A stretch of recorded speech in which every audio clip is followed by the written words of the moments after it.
જય માતાજી મિત્રો, મારું નામ છે વીરુ સિંધોણિયા। હું એક વાત કહેવા જઈ રહ્યો છું કે આજથી 15 દાડા પહેલા રાયકણજીને કોઈ ઓળખતું નહોતું। એનું કારણ કે રાયકણજી હે ને સોશિયલ મીડિયાની અંદર હાઈલાઇટ બનવા માંગે છે। બીજું એમને વિરોધ કરવો, આ બધું એનું કારણ જ એક જ, એમને હાઈલાઇટ થવું છે। તો મારા દરેક મિત્રોને, દરેક સમાજને, ઠાકોર સમાજ પણ ગ્રેજ્યુએટ છે એવું નથી કે નથી, બીજી પણ ઘણી સમાજ ગ્રેજ્યુએટ છે, બધું સમજ્યું સમાજ છે। એ માટે મારે એટલું જ કહેવું છે કે કોઈનો વિરોધ આપણે ન કરાય। અને બીજું મારે કે રાયકનજીને એટલું કહેવું છે કે ઘણી જગ્યાએ શિક્ષણ લાવવું તો લાવો, શિક્ષણ લાવવાની વાત કરો, બીજા વ્યસન મુક્તિની વાત કરો, એવું નહીં। દેવસ્થા છે અને દેવ છે। અને અરવિંદ ભુવાજી પણ તમને એવું નહીં કહેતા કે મારા જોડે આવો કોઈ બાધા લેવા।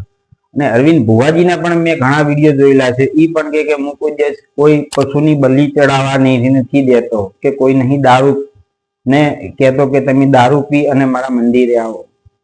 તો હું એટલું જ કહેવા માંગુ છું કે આવા પણ જો ભૂવા હોય, જો વ્યસન મુક્તિ કરાવતા હોય, કોઈ બકરાની યા કોઈની બલિ ચડાવવાની ના પાડતા હોય તો એ વસ્તુ ખોટું નથી।